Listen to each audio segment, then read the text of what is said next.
Welcome to The Storytellers, the radio show and podcast that features those who choose to leave their mark on the world through the art of story. I'm your host, Grace Salmon. I look forward to our time together today. Now, let's meet our storyteller. Welcome to episode 92 of The Storytellers. Today I'm honored to have as my guest Dionne Ford. She is the author of the memoir, Go Back and Get It. She's the co-editor of the anthology, Slavery's Descendants, Shared Legacies of Race and Reconciliation. She has an MFA from NYU, and she has a BA from Fordham University, where she is currently teaching creative writing. Dionne, I could not be happier than to have you here at the Storytellers microphone. Welcome. Thank you so much, Grace. I'm glad to be here. Well, I first was captured by your memoir, Go Back and Get It, not only for the title, but because it all sprang from you doing a little bit of Google research and finding a photograph. Tell me about it. Yes, there's nothing like Google. It's true. Yeah. So back in 2007, one day it was my birthday, and I guess my birthday tends to bring out my desire to know more about where I came from. And so on this particular day, I just decided to do a quick search of my ancestors based on what I knew about them, which was their last names and where they had lived, Ocean Springs, Mississippi. And this was after years of trying to do, regular research and not coming up with that much. And so I was shocked when this 1800s, this photo taken around the 1800s popped up of all of them in the photo. And who was in the photograph? So in the photo was my great-great-grandmother, Tempe Burton. And behind her were my great-great-grandfather, Colonel W.R. Stewart, and his wife, Elizabeth Macaulay. And then on the sides of my great-great-grandmother, she was in the middle, were these two youngish girls who looked like they could be biracial. So yeah, my great-great-grandmother Tempe was enslaved by Elizabeth. And when Elizabeth married the Colonel, Tempe was given to them as a wedding gift. So I was shocked to find that photo. And what do you think was the story behind the photo? Why was your great-grandmother there with her children in the midst of this? I mean, that's the million-dollar question. And I've, from finding more information about my relatives that were in the photo, there's some guesses that I've made. I can't say definitively why they were gathered there, but it did seem like they were marking some occasion, some, pretty important occasion. So I think it could have been possibly a big birthday for my great-great-grandmother, since she's the one in the middle of the photo. Okay. Like maybe, a 75th birthday, something like that. Or it could have been another family occasion, which I don't want to say as to, leave something for the readers to actually read about. But yeah. Yes, I want everybody to be able to go back and get it. But I was so curious because the photo was taken after slavery had ended, correct? That is exactly right. That was one of the things that was so interesting as I started to kind of learn more about the photo itself, was that it was taken in the 1890s. So that's a good 20 plus years after the end of slavery.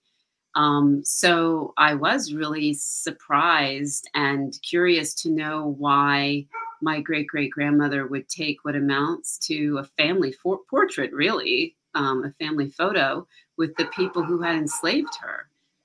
So yeah, I was definitely really drawn to the photo itself, just because it's kind of a remarkable piece of history in many ways that it encapsulates the American experience But I was also very interested to know why they would be doing something so, intimate and important, um, considering the nature of their relationship in the past. Yeah, and that's I've only read parts of your book, so I can't wait to get back to Go Back and Get It. Tell me how you came across the title. Sure. So the title "Go Back and Get It" is a an homage to the Akan symbol uh, of called Sankofa, which is the symbol is sometimes a bird. It can also sometimes be a two hearts that come together. Mm-hmm. People actually might recognize that heart in in ironworks, right? Like so railings have Sure. hearts that come together. The Akan of Western Africa um, have this symbol as a idea of looking to the past in order to go forward. It's like a philosophy, a way of life that's symbolized by this bird or by the hearts. And I was very drawn to that idea of going back, getting my history in order to move forward, kind of in a grounded and healed way and be propelled. Did the writing of this book do that for you? Absolutely, 100%. It absolutely did. To see my great-great-grandmother who had been enslaved have this very full, long life. She lived to be over 100 years old. Yeah. And, I don't think you can live that long and be suffering, you Mm-hmm. know? So just her physical duration gave me a lot of inspiration and hope. And then some of the things that I learned about her, that she became a property owner, um, and that she was able to keep her property and pass it down to her children. All of that just really, really inspired me.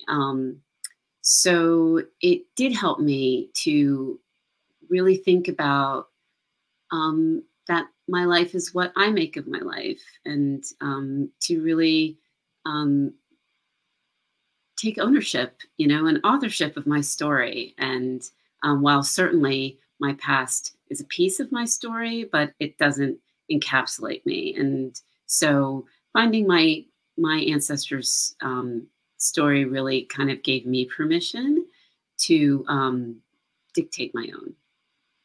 Well, that's such an important lesson for all of us, uh, that we can own our own story. So I'm so glad that you shared that piece of the writing with us. Now you have children of your own. What's has their reaction been to finding their history? Oh wow, my daughters are like my biggest champions, truly. So I have two girls, which is very special to me because I was really drawn to my great great grandmother's story. So it's been kind of extra special to then share this history of the women in our family with my now women who I've Yeah. raised, because they're now 20 and 23. So they're not little girls anymore. Yeah, I mean, their response has been very positive, and they take a lot of pride in knowing this part of their history. And I think it's also a point of inspiration for them as well to see the wide arc that their enslaved great great grandmother, well, their third great grandmother took, and to also be able to embrace all of their history with its sorrows as well as its joys. So when you mentioned that there were two young girls who were in the photo, were you able to find out about them as well? Uh, because their names are not associated to the photo, I've only been able to speculate about who I believe that they are based on when the picture was taken. So I definitely have my educated guesses about who they are, and based on those guesses, yes, I've been able to find out some information about who I imagine those girls to be. Probably Timpy's children, Timpy and the Colonel's daughters. Yeah. What an amazing story. And when I heard about this story, it made me remember a novel, not a nonfiction, a novel that I had read literally decades ago, which I have to admit I kind of romanticized, about the story between Thomas Jefferson and Sally Hemings. And what, how common was this type of relationship that your great great grandmother had with the Colonel and the Sally Hemings? Tell me about that part of the history for those people who don't understand it or remember it. Sure. So, for people who don't know, but I think by now everybody probably does know that Sally Hemings was enslaved to Thomas Jefferson, also through his wife. Caveat there, his wife and Sally Hemings were also related. I believe half sisters. Yes, I think so. Yeah. And so as far as what it says about our history and this commonality, no, it wasn't that uncommon, just not often discussed, I would say. And if you look at just our DNA, that tells the real story of just how common it is when, many Black people can expect to have a European male ancestor. And that when you do the math and look at the time period, then you can definitely correlate that is through slavery. Yes. And I need to qualify there that while there were certainly points in this novel which helped me romanticize it, I was absolutely horrified that towards the end of the novel, slavery ends and Thomas Jefferson says, "Oh, but not for you, Sally." That's exactly right. And I'm very sorry that that was Sally's outcome, but I was very glad for the poignancy of the novel to say, at the end of the day, these people were enslaved. They were just chattel, if you will, to slave owners. And so thank you for bringing that story back to me as well in such an important way in Go Back and Get It, which releases when? It comes out a week from tomorrow on April 4th. Okay, so when this airs, it will Oh, already be out. That's right. So it's on April 4th. It'll be out. That's absolutely fabulous. I'm so excited about it. Now, you've also written an anthology called Slavery's Descendants, Shared Legacy of Race and Reconciliation. I'm just finishing up being a co-editor on 3 different anthologies. My head is spinning. What did you learn from being the co-editor of an anthology? Sure. So it was, first of all, such an honor and a privilege to be trusted with people's intimate and vulnerable stories about looking into their families' histories and discovering that they had an enslaver in their family when that's not really the story that had gotten passed down, So it was, such an honor. And also very special to be working with the group of people that I worked with who were all members of Coming to the Table, all of the contributors to that anthology. And Coming to the Table is a national organization that is focused on healing the legacy of slavery by bringing together descendants of slave owners and descendants of the enslaved to heal this historic harm. And they take their name, Coming to the Table, from that part of Martin Luther King Jr.'s famous speech, "I Have a Dream" speech. And he says that one day that he hopes that the children of slaves and the children of slave owners can come together at the table. So yeah, it was a huge privilege to be able to do that. And I also learned so much. Tell us about what you learned, because I think that is also an amazing story and so timely for where we are right now. Yeah. So one of the things that stood out for me was about one woman who discovered that her Quaker ancestors had enslaved people. So we often, we hear Quakers and we definitely think of people who championed freedom and liberation. And, you don't think of a Quaker having that kind of story.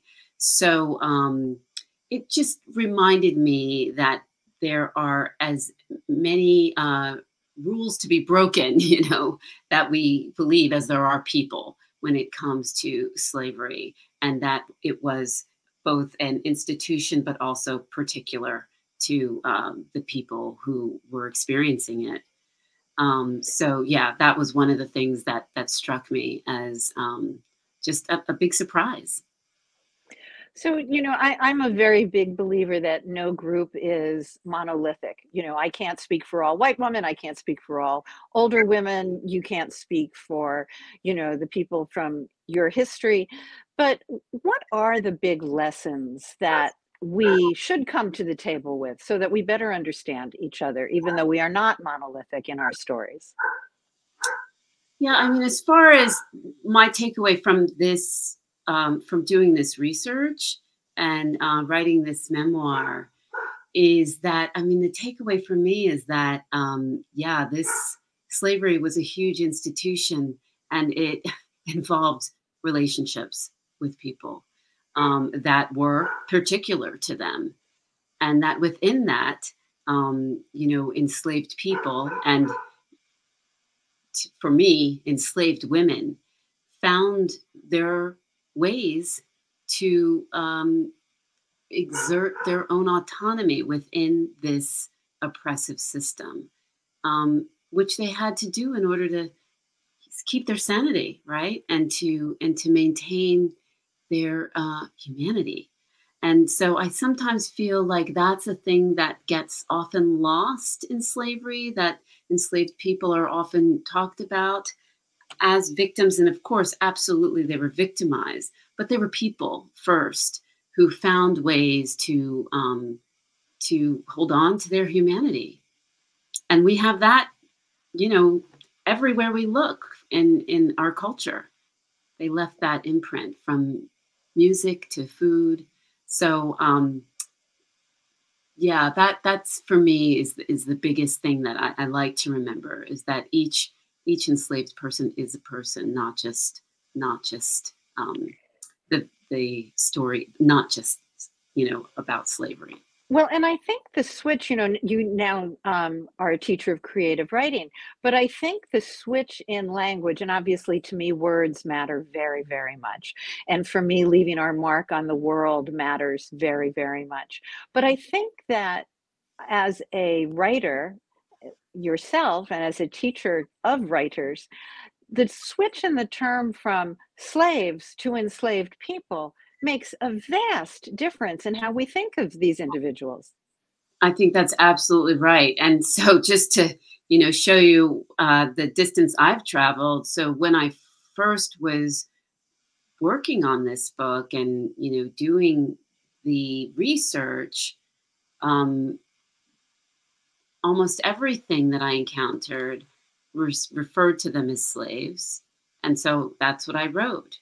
But by the time I was, I was pretty much done with the research and was ready to now just be writing, I looked at what I'd written and it was like shocking. It was like, oh, no, I can't approach them in this way. And I also noticed how much just by that phrasing, it affected the whole perspective of the book. So much of the original work was about, I was so focused on finding information about the Colonel, because that's usually how you find information about the enslaved people, that it had infiltrated my perspective, and my perspective was really very focused on him. And just by rethinking, like, wait a minute, let me look at the people, the enslaved people, and my grandmother, and really focusing that way, it just flipped the whole trajectory and perspective. And I was really able to enter the story much more through her journey as a woman who lived. Well, I'm so glad you brought her story to life and that you've graced us here at the Storyteller microphone. Your book, Go Back and Get It, is out for people. I hope they enjoy it. I hope they get it. And Dionne, thank you for being here on the Storytellers with me. Grace, thank you so much for having me. I really appreciate it. This has been a copyrighted episode of The Storytellers by Grace Salmon and Authors on the Air Global Radio Network. Thanks for joining us. That concludes this episode of The Storytellers. I'm so glad you could be part of the story today. I hope you share the stories, tell your own, and come back for another episode. Because when our stories are told, everything changes. I'm Grace Salmon.